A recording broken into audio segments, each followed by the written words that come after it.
우리나라 속담에 이런 말이 있습니다. 여자 하나가 잘못 들어오면 3대가 촌스럽다. 새로운 식구 한 사람이 들어와서 미치는 영향력이 얼마나 큰가를 단적으로 보여주는 말입니다. 예를 들면 옷을 가지고 한번 생각을 해보죠. 며느리가 시부모님의 옷을 지어드립니다. 자기도 입고 남편도 입혀야지요. 자식들에게도 옷을 입힙니다. 3대가 영향을 받는 겁니다. 외적인 측면만이 아닙니다. 내면에도 강력한 영향을 끼치죠. 그래서 결혼은 중요한 것입니다. 결코 함부로 할 수 없는 일륜지 대사라고 부르는 것이죠.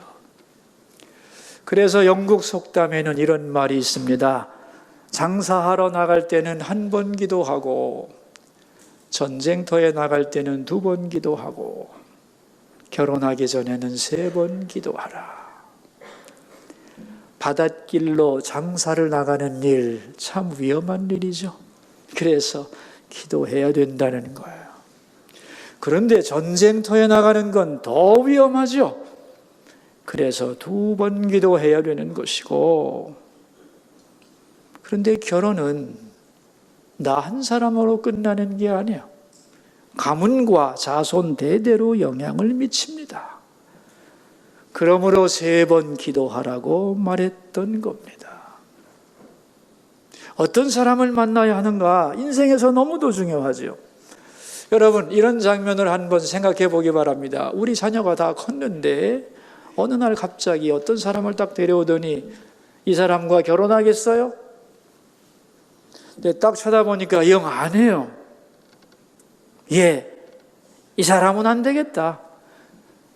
그렇게 말을 시작하면 부모와 자녀 사이에 갈등이 생겨나게 되죠. 어떻게 하면 이런 일을 미연에 방지할 수 있느냐? 교육을 해야 된다는 겁니다. 미리미리 이상적인 모델이 어떤 것인지를 가르쳐줘야 된다는 거예요. 그 중요한 예가 아브라함의 가정입니다. 아브라함은 100세가 되어 이삭이라고 하는 소중한 아들을 얻게 되지요. 세월이 흘러 이삭이 결혼할 때가 됐는데 창세기 24장에 보면은 아브라함이 종에게 이렇게 명령을 합니다. 너는 여기 가나안 족속의 딸 중에서 내 아들을 위하여 아내를 택하지 말고 내 고향 내 족속에게로 가서 이삭을 위하여 아내를 택하라.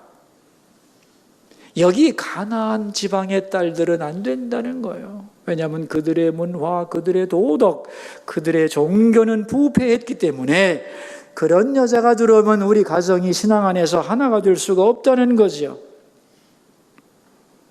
아브라함이 원하는 것은 하나님을 경외하는 여자, 하나님의 말씀이면 어디든지 따라갈 수 있는 그런 믿음의 여자를 원했던 겁니다. 자, 이제 이 말을 듣고 종은 그러한 여자를 구하러 주인의 고향으로 갑니다. 그런데 참 막막한 거예요. 도대체 어디 가서 그런 여자를 만나고 또 어떻게 설득해야 되나? 더 나아가서 그런 여자인지 아닌지를 어떻게 내가 구별할 수 있느냐는 말이죠. 그래서 아브라함은 깊이 고민한 후에 하나님께 이렇게 기도를 합니다. 하나님, 제가 이제 주인의 고향에 가서 어떤 여자를 만나면 나에게 마실 물을 달라고 말하겠습니다. 그런데 그 여자가 그러세요 하고 나한테 물을 줄 뿐만이 아니라 옆에 있는 짐승도 목마르겠네요. 제가 이 짐승에게도 물을 길어 마시겠습니다 라고 말하면 그 여자가 바로 하나님이 우리 가정을 위하여 준비하신 여자인 줄로 알겠나이다. 그런 여자를 만나게 하소서 기도를 합니다. 성경을 보면 종은 아브라함에게 어떤 여자라는 지침을 받지를 않았어요. 그런데 이 아브라함의 가정에서 평생을 살다 보니 아브라함의 가치관을 공유하게 됩니다.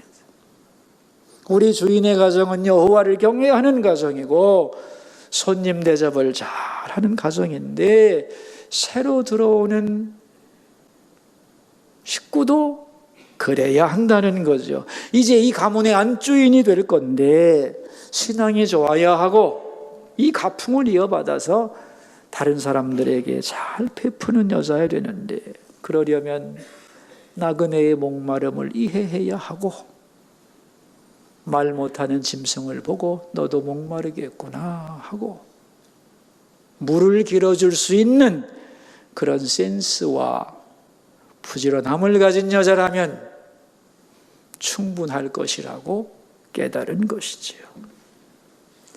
여러분, 선택이라고 하는 것은 한순간에 갑자기 나오는 게 아닙니다. 오래오래 쌓여진 가치관이 선택을 통하여 구체화되는 거죠. 우리의 자녀들이 태어나서 성장하여 어른이 될 때까지 누구의 보호하에 있느냐 하면 부모님의 지도하에 있는 거거든요. 교육을 받고 부모님의 가치관을 공유하게 되는 겁니다. 그리고 그 가치관에 기초해서 사람을 선택하는 거죠. 그러므로 잘 가르쳐야 된다는 거예요. 하나님이 기뻐하는 사람은 말이지 우리가 원하는 사람은 말이지 그리고 너에게 꼭 필요한 사람은 말이지 이런 사람이어야 한다고 가르쳐 주라는 거예요. 그 말을 들으면서 자녀들은 마음에 새기게 되고 그것이 그의 선택의 기준으로 자리 잡게 되고 그 기준에 합당한 사람을 보면 마음이 열리고 좋아하게 되는 거다. 그런 말이에요. 그래서 이렇게 가르쳐 준 다음에 네 마음에 드는 사람을 데려오너라 하고 데려오면 좋구나 하면 되잖아요. 내 아무 말도 하지 않고 가르치지도 않고 내 삶으로 보여주지도 않고 어느 날 어떤 사람을 데려오면 이 사람이 좋으니 나쁘니 되느니 안 되느니 가지고 갈등을 하면 늦은 것이다 그런 얘기죠. 그래서 아주 어릴 때부터 바른 남자란 어떤 남자가 좋은 거냐 어떤 여자가 되어야 하느냐를 가르쳐야 한다는 것입니다. 여러분, 우리는 지난 시간에 어머니가 주신 지혜라는 말씀을 배웠죠. 어머니는 왕인 아들에게 말을 했습니다. 너는 누구냐? 르무엘이다. 하나님께 속한 자라는 것을 말해줍니다. 자녀의 신앙적 정체성을 말해주는 거죠. 내 몸을 통하여 나왔지만 너는 그것을 넘어서는 하나님이 너를 이 땅에 보내신 하나님께 속한 자라고 하는 것을 가르쳐주고 그러므로 너는 이제 하나님 앞에서 이렇게 살아야 된다고 가르쳤던 거예요. 세 가지를 가르쳤죠. 첫째는 아내 이외의 여자에게 힘을 쓰지 말라. 가정의 거룩함을 지켜가라. 또한 하나님이 너에게 주신 지위와 힘을 가지고 약한 사람 괴롭히지 말고 고통받는 사람, 힘들고 어려운 사람을 세우고 살리는 일에 힘을 써야 한다고 가르쳤습니다. 그리고 또한 술 마시지 말고 세상과 타협하거나 하나님의 법을 잊지 말고 어디에 취해 살지 말고 정신 차리고 살라고 자녀에게 마땅히 해야 할 말을 해주게 됩니다. 자, 오늘은 어떤 주제로 말씀하는가? 우리 주보에 나온 설교 제목 한번 읽어볼까요? 이상적인 여인상입니다. 이것은 원래 내훈이었습니다. 내훈이란 뭐냐 하면은 여성이 여성들을 가르치는 교육의 내용을 내훈이라고 부르는 겁니다. 권위 있고 존경받는 여성이 다른 여성들을 가르치는 내용, 내훈이라고 부르는 거죠. 왕의 어머니니까 한 나라의 어머니로서 나라의 수많은 여성들을 교육하는 내용이기도 하고, 특별히 왕가의 여인들을 가르치는 교재로 사용되기도 하는 거죠. 한마디로 요약하자면 이런 여자가 되라, 그런 얘기입니다. 그렇다면 내후는 여성들만을 위한 거냐? 아닙니다. 원래는 여성들을 위한 것이었는데 이제는 남성에게도 필요하겠죠? 이런 여자를 찾아야 하고 만나야 하고 귀히 여겨야 한다는 권면이 되는 것이기 때문에. 자, 이제 이런 교훈을 이해하기 쉽도록 오늘 성경은 알파벳 순으로 정리를 해놓았습니다. 우리 한국 성경은 우리나라 말로 번역하니까 이런 걸 알 수가 없는데 히브리 성경을 딱 피면 알파벳 순서로 쭉 기록이 되어 있어요. 그래서 암송을 위한 것이라는 걸 깨달을 수 있습니다. 여러분, 오늘 우리가 10절부터 22절까지 읽었는데 31절까지 읽었는데 10절부터 31절을 합하면 몇 구절이 되는 거죠? 10절부터 31절 22절이 되는 거죠? 22절. 히브리어의 알파벳이 22개입니다. 그러니까 알파벳 순서로 한 문장 한 문장을 정리한 거예요. 그러니까 우리식으로 말한다면 각 절마다 첫 부분이 가, 나, 다, 라, 마 이런 식으로 이루어졌다는 거예요. 가정에서 여자들은 나만 생각하지 말고 다른 가족들도 생각하고 라면만 끓여주지 말고 마음을 다하여 이런 식으로 외우게 한 거예요.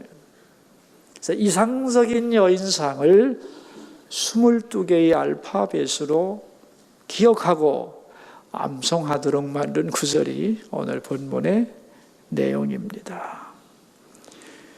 오늘 이 내용이 셋으로 나누어지는데 첫째는 이상적인 여인이란 어떤 여인이냐는 거예요. 두 번째는 어떻게 이런 여자가 될 수 있느냐 하는 것이고, 세 번째는 왜 이런 여자가 되지 않는가 혹은 이런 여자를 찾지 않는가에 대한 이야기입니다. 자, 이제 첫 번째 주제로 들어가 보도록 하죠. 어떤 여자가 이상적인 여자인가? 10절 말씀입니다. 같이 읽어볼까요?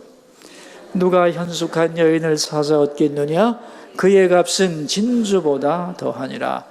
현숙한 여인, 그러니까 이상적인 여인을 한마디로 압축하면 현숙한 여인이죠.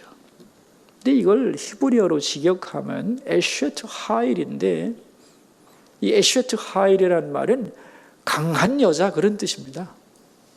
근데 이걸 이제 동양적으로 번역해서 현숙한 여인 그렇게 번역을 한 것인데, 강한 여자 이 말은 몸이 뭐 소처럼 힘이 세다 이런 뜻이 아니고 지혜와 사랑과 하나님을 향한 신앙으로 무장된 여인 그런 뜻이에요.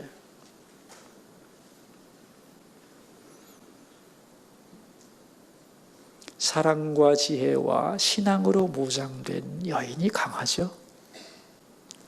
자, 그래서 이 현숙함의 특징이 세 가지가 있는데 첫째가 뭐냐 하는 거예요. 여러분, 신구약 성경을 통하여 많은 이상적인 여성상이 나오고 있는데 그 여성들의 마음에 관하여 가장 정확한 표현이 어디에 나오냐면은 베드로전서 3장에 나옵니다. 4절인가에 나오는데 온유하고 안정된 심령이라는 말이 나오죠. 여성에게 가장 필요한 마음이 뭐냐? 온유하고 안정된 심령이에요. 그러니까 부드러우면서도 마음이 견고하여 흔들리지 않는, 이것이 현숙의 기본 개념입니다. 그러니까 성경이 말하는 최고 매력 있는 여자의 마음은 부드럽고 안정되고 평안하고 따뜻하다는 거예요. 이런 여자가 최고라는 거예요. 왜냐하면은 남자에게 있어서 가정이란 아내의 마음과 직결되기 때문이에요. 내 집이 100평, 200평 되는 넓은 저택이라 할지라도 그 아내의 마음이 조급하고 변덕스럽고 불안하면 그 집은 지옥이에요. 우리 집이 단칸방이라 할지라도 아내의 마음이 부드럽고 안정되고 평안하면 스위트 홈이 되는 겁니다. 아내의 마음이 내 집의 크기다 하는 것이에요. 그래서 현숙한 여자의 첫 번째 자세는 온유하고 안정된 심령입니다. 자, 이런 마음을 가진 여성은 그 가치가 얼마나 되느냐? 10절에 뭐라고 그랬어요? 얼마나 되는데요? 진주보다 더하니라. 옛날에는 진주가 제일 비싼 보석이거든요. 보석 가공 능력이 없기 때문에 다이아몬드 같은 건 소용이 없는 거죠. 그러니까 이 현숙한 여자의 가치는 모든 보물보다 월등하다는 것입니다. 그런데 이렇게 좋은 현숙한 여자를 어디서 만나고 어떻게 얻을 수 있냐는 거예요. 10절에 이렇게 나오죠. 누가 찾아 얻겠느냐? 자, 이런 여자를 찾아 얻기가 쉽다는 거예요? 어렵다는 거예요? 어렵다는 거예요.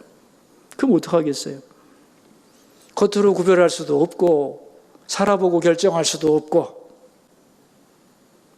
어떡하죠? 어떻게 찾고 어떻게 얻죠? 그래서 기도하라는 거예요. 현숙한 여인을 만나게 해 주십시오. 그런 여인을 분별할 분별력을 주십시오. 여인의 아름다운 내면을 발견할 수 있는 지혜를 주십시오. 기도하라는 거예요. 그렇게 해서 이제 현숙한 아내를 얻으면 어떻게 되느냐? 11절입니다. 그런 자의 남편의 마음은 그를 믿나니 산업이 핍절하지 아니하겠으며. 남편은 이제 아내를 믿게 되죠. 아내의 인격과 그리고 정절을 믿습니다. 그래서 아내 때문에 불안함이 없어요. 왜냐하면 아내가 어떻기 때문이냐면 12절입니다. 같이 읽습니다. 그런 자는 살아있는 동안에 그의 남편에게 선을 행하고 악을 행하지 아니하느니라 그랬어요. 여기 선을 행하고 악을 행하지 아니한다. 이 말은 아주 의미심장한 말인데 쉽게 말하면 남편이 목적이 되는 여자라는 뜻이에요. 목적이 남편이라는 거예요. 반대로 남편은 나의 수단이고 내가 목적이 된 여자도 많습니다. 이런 여자를 요즘 용어로 뭐라고 부르느냐? 공주병이라고 부르는 거예요. 이래서는 안 된다는 겁니다. 남편이 목적이고 남편이 행복하기를 바랄 뿐입니다. 왜? 그래야 내가 그 안에서 진정으로 행복하기 때문에. 이런 자세를 가리켜 선을 행하고 악을 행하지 않는다고 표현하는 거예요. 이런 여성들은 남편을 존중합니다. 함부로 남편을 험담하지 않고 시댁과의 관계를 잘 풀어가게 되는 거죠. 그래서 현숙의 첫 번째 요소가 뭐라고 그랬죠? 온유하고 안정된 심령. 자, 두 번째 특징은, 현숙함의 두 번째 특징은 부지런함입니다. 13절부터 19절까지 부지런함에 대한 이야기가 쭉 나오고 있는데 우리 13절을 한번 읽어볼까요? 그는 양털과 사물 구하여 부지런히 손으로 일하며 그랬어요. 그러니까 옷감을 만들기 위하여 길쌈하면서 부지런히 손을 놀려 일을 한다는 얘기고, 또 14절을 읽겠습니다. 상인의 배와 같아서 먼 데서 양식을 가져오며, 이 먼 데서 양식을 가져온다는 말이 무슨 뜻이냐? 외국에서 쌀을 수입해다 먹는다는 뜻이냐? 그런 뜻이 아니에요. 이 말은 시장을 두루 돌아다닌다는 뜻이에요. 장바구니를 들고 우리 가족에게 필요한 음식 재료를 사기 위하여 정성껏 돌아다닌다, 그런 뜻입니다. 그러니까 재료를 정성껏 준비해서 음식을 해먹는 부지런함이 있다는 거예요. 자, 15절로 갑니다. 밤이 새기 전에 일어나서 자기 집안 사람들에게 음식을 나누어 주며, 그랬어요. 정성껏 재료를 마련하여 일찍 일어나 준비해서 아침을 든든하게 먹인다는 겁니다. 왜? 그래야 남편이 나가서 일을 할 수 있기 때문이죠. 손수 만들어, 사랑으로 만들어 정성껏 먹이는 그러한 요소를 오늘 본문의 현숙한 여인의 특징으로 말씀을 하고 있는 거죠.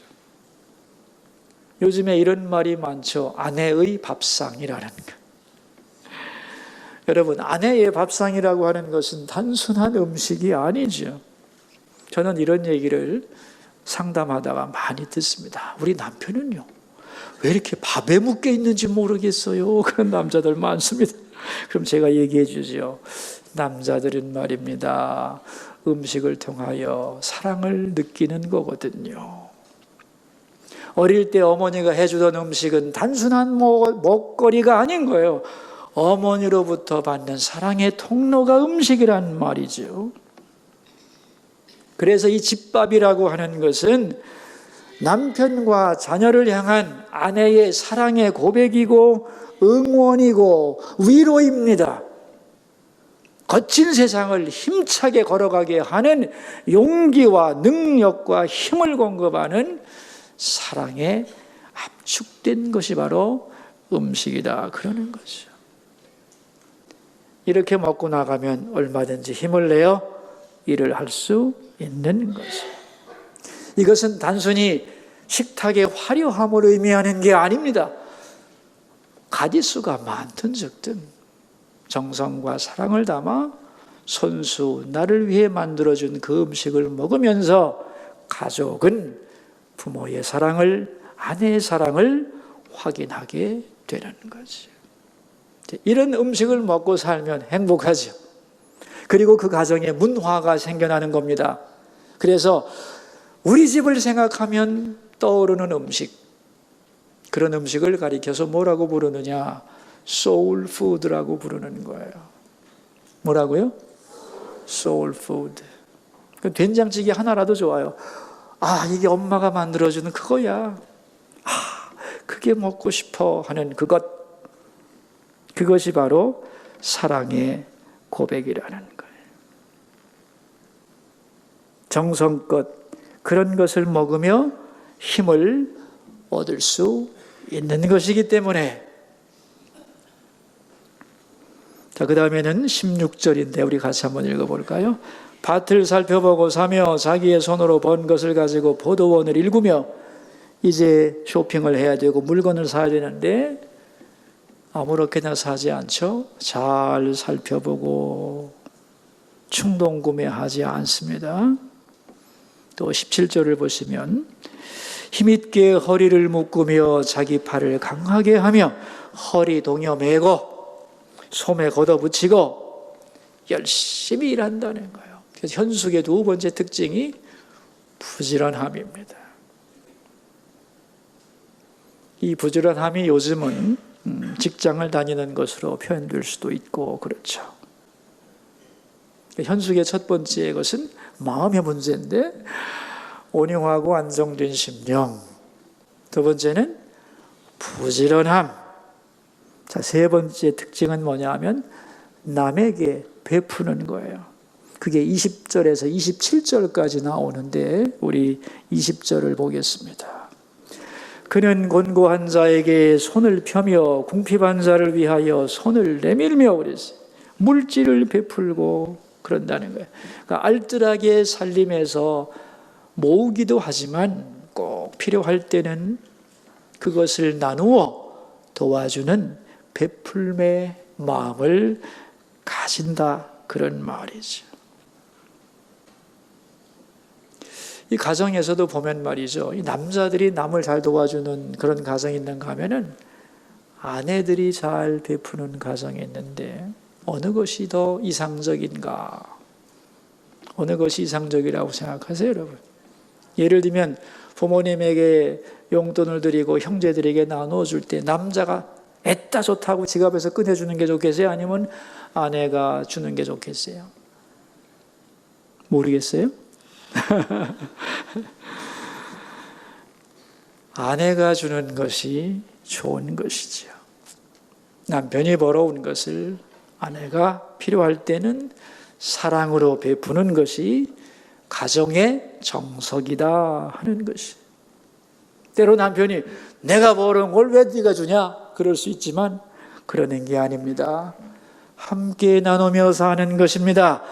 이렇게 나눌 줄 알아야 한다는 거예요. 그래서 안주인이 베풀어야만 베풀 수 있는 것이지, 바깥에서 아무리 베풀고 싶어도 안에서 딱 막아버리면 절대로 덕을 베풀거나 다른 사람에게 구제할 수 없는 것이다 그랬어요. 그래서 현숙함의 세 번째 특징이 베풀 줄 아는 마음이라는 거예요. 이거 물질만 베푸는 게 아닙니다, 여러분. 26절을 볼까요? 입을 열어 지혜를 베풀며 그의 혀로 인애의 법을 말하며. 그러니까 입에서는 지혜로운 말을 하고 또 사랑과 따뜻한 말을 하면서 격려하고 가르치고 화목하게 만들고 문제를 해결해 간다, 그런 얘기예요. 베풀매 문제가 현숙한 여인의 세 번째 특징입니다. 자, 이런 아내와 사는 남편은 어떻게 되느냐? 그 결과가 23절에 나오는데 같이 읽읍시다. 그의 남편은 그 땅의 장로들과 함께 성문에 앉으며 사람들의 인정을 받으며. 이런 아내가 있을 때 남편은 자기가 속한 공동체에서 존경을 받게 된다는 거예요. 그리고 이 현숙함의 결과가 뭐냐? 28절입니다. 같이 읽습니다. 그의 자식들은 일어나 감사하며 그의 남편은 칭찬하기를. 자녀들이 우리 어머니는 참 훌륭하시다 하고 존경과 감사를, 또 남편은 당신 같은 여자가 없습니다 하고 남편의 칭찬을 받는다는 거예요. 멀리서가 아니라 가정 안에서. 이게 현숙함의 결과라는 것입니다. 자, 이제 두 번째 주제로 가서, 그렇다면 어떻게 이런 여자가 될 수 있느냐 하는 거예요. 30절 함께 읽읍시다. 고운 것도 거짓되고 아름다운 것도 헛되나 오직 여호와를 경외하는 여자는 칭찬을 받을 것이라. 여호와를 경외하는 여인이 되어야 한다는 거예요. 왜 이것이 신앙과 결합이 되느냐 하면은 기본적으로 전제가 필요하기 때문에 그래요. 인생이라는 건 굉장히 불안하고 고달픈 것이지만은 하나님을 딱 믿고 있으면 어떠한 경우에도 하나님은 우리 가정을 은혜로 붙드시고 이끌어 주실 것을 확실히 믿기 때문에 두려움 없이 온유하고 안정된 심령을 유지할 수 있는 거예요. 또한 남편, 내가 어쩌다 만난 사람인 것 같지만 아닙니다. 하나님이 내게 주신 귀한 선물이에요. 또한 내 가정, 하나님이 내게 주신 삶의 가장 중요한 현장이요. 그러므로 이것을 감사로 받고 하나님 앞에서 최선을 다하는 마음을 가질 때 이렇게 될 수 있다.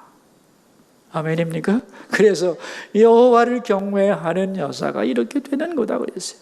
근데 내가 아무리 살펴봐도 난 이런 여자 같지 않거든요. 그럼 어떻게 하면 되냐? 하나님 힘을 주세요. 기도해야죠. 감당할 힘을 달라고. 그래서 점점 더 하나님이 원하시는 현숙한 여인이 되어가게 해달라고 그렇게 기도하면서 변해 가야 하는 것이죠. 마지막 세 번째 주제입니다. 그렇다면 사람들은 왜 이런 여자가 되지도 않고 이런 여자를 찾지도 않을까? 30절 상반절입니다. 같이 읽죠. 고운 것도 거짓되고 아름다운 것도 헛되나. 그래서 이걸 모르기 때문에 고운 것, 아름다운 것, 외적인 매력이라는 것, 그게 다인 것 같지, 그게 전부인 것 같지, 너 살아보라고, 허무하다고, 그런 얘기입니다. 그런데 사람들은 눈에 보이는 데만 온통 신경을 쓴다는 거죠. 얼굴을 가꾸고 몸매를 가꾸는 데는 엄청난 노력을 기울이지만 사랑하는 마음을 가지고 가족을 섬기고 자기의 내면을 닦는 일에는 그렇지 못한 사람들이 너무 많다는 겁니다. 그런가 하면 외모에만 퍽 빠져서 아름다운 진주보다 귀한 여인의 아름다움을 발견하지 못하는 남자도 세상에는 너무도 많고, 그래서 이런 여자가 있어도 발견을 못한다는 거예요. 여러분, 오늘 본문을 보면 현숙한 여인이 이상적인 여인인데 얼굴 예쁘다는 말 없잖아요. 그러니까 정말로 하나님이 예쁘다고 생각하는 여자, 남편이 함께 살면서 점점 내 안에는 귀하다고 생각하는 여자는 얼굴은 아닙니다. 현숙함이라는 거예요. 이 현숙함을 가질 때에 사람들의 인정과 칭찬뿐 아니라 하나님의 기쁨이 된다는 거예요. 여러분, 정말 인생에서 남는 게 뭐냐는 거예요. 세상에 똑똑한 사람, 지혜 있는 사람 많지만 말이죠, 결국 마지막에 남는 건 뭐냐? 하나님을 경외하는 깨끗한 신앙, 그리고 그 신앙에서 나온 이웃을 향한 사랑의 섬김, 이것만이 가치 있고 영원하다는 거예요. 그래서 올바른 신앙을 가지고 먼저는 마음이 온유하고 안정할 수 있도록 노력하면서 부지런히 일하면서 사랑으로 잘 섬기는 인생을 살면 자식은 존경하고 남편은 칭찬하고 하나님의 그 수고를 기억하신다. 이런 여성이 되라는 겁니다. 이것이 여성성의 본질이고 이렇게 살 때 참된 행복이 있다는 것을 성경은 말씀하는 것이지요. 이 은혜가 우리 모두에게 있기를 축원합니다. 기도합시다. 여러분, 우리 세 가지 기도 제목을 가지고 주님 앞으로 나갈까요? 첫 번째 기도 제목입니다. 수소의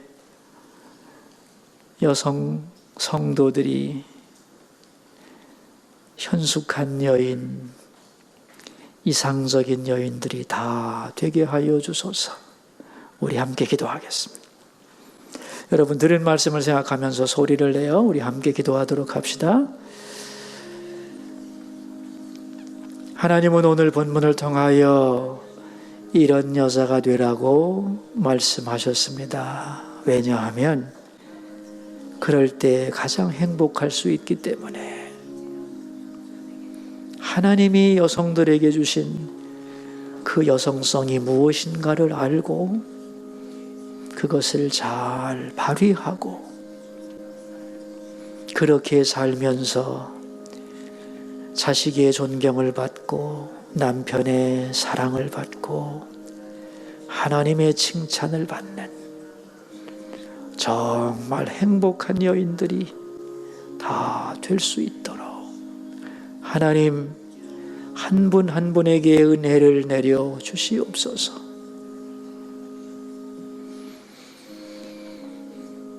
두 번째 기도 제목입니다. 오늘부터 대림절이 시작되었습니다. 주님의 탄생을 기다리는 경건한 마음으로 대림절을 보내게 해주시고, 또한 다음 주일은 우리 교회 직분자 임명주일인데 나의 은사를 가지고 어떻게 하나님을 섬길까 기도하며 묻고 결심하는 기회가 되게 하옵소서. 기도하겠습니다. 하나님 아버지, 감사합니다. 12월 첫날 오늘부터 주님의 탄생을 기다리고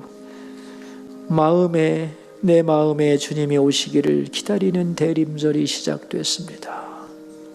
우리의 마음에 허황된 마음, 더러운 마음을 다 제거해 주시고 겸손히 주님의 탄생을 기다리는 거룩한 영혼들이 다 되게 하옵소서. 다음 주일은 직분자 임명주일입니다. 우리에게 기회와 은사를 주셨으니 어떻게 내가 주의 몸 된 교회를 섬기며 주님을 영화롭게 할까 결심하고 자신의 헌신을 고백하는 기회가 되게 도와주시기를 간구하옵나이다. 세 번째 기도 제목입니다. 우리나라를 위해 기도하겠습니다. 이 나라의 갈등과 분열이 가라앉게 하시고 무엇보다 대한민국의 정체성이 흔들리지 않게 하소서. 법치주의, 자유민주주의가 훼손되지 않도록 도와주시고 잘못된 법안들이 만들어지지 않도록, 또한 나라를 위해 기도하며 염려하고 애쓰는 사람들을 끝까지 주께서 돌보아 주시고 지켜주소서. 우리 함께 기도하겠습니다. 나라를 위해 기도합니다. 하나님, 이 나라 대한민국이 주의 은총으로 오늘까지 왔습니다. 흔들리는 이 나라, 갈등하고 분열하는 이 나라를 불쌍히 여겨주시고 나라를 향한 기도와 몸부림이 더 많아지기를 원합니다. 대한민국은 자유민주주의 국가이며 법치주의 국가입니다. 하나님, 이 정체성이 흔들리지 않도록 도와주시기 원하고, 잘못된 법안을 만드는 것 때문에 국민들이 분열되고 국회가 갈등하고 있사오니 하나님, 나쁜 법안은 만들어지지 않도록 도와주시고 나라를 위해 울며 기도하고 애쓰는 사람들 많사오니 그들을 붙잡아 주시기를 기도합니다. 그래서 미래가 있는 나라, 더 좋은 나라, 우리의 자녀들에게 더 좋은 대한민국을 물려줄 수 있도록 도와주시옵소서. 오늘 본문을 통하여 이상적인 여인상을 가르쳐 주신 하나님, 주님의 딸들이 현숙한 여인이 되고 행복한 삶을 살도록 축복하여 주소서. 잠언을 마치게 해주셔서 감사합니다. 이 말씀이 언제나 우리의 머리에 기억되고 그래서 지혜롭고 성공적인 인생을 살게 하여 주옵소서. 영적으로 보면 우리 모두는 그리스도의 신부입니다. 그러므로 오늘 현숙한 여인은 성도의 또 다른 모습이기도 합니다. 주님, 우리가 하나님을 바라보면서 우리의 마음이 온유하고 안정되게 하시며 또한 열심히 부지런히 일하며 살게 하여 주시고 그리고 섬기며 베풀며 살도록 축복하옵소서. 눈에 보이는 것이 다가 아니며 보이지 않는 내면은 더 소중한 것이며 사랑으로 섬길 때 사람들과 하나님의 칭찬을 받는 삶이 되며 그것이 영원한 것임을 깨닫고 지혜로운 인생을 살게 하옵소서. 존귀하신 예수님 이름으로 기도하옵나이다.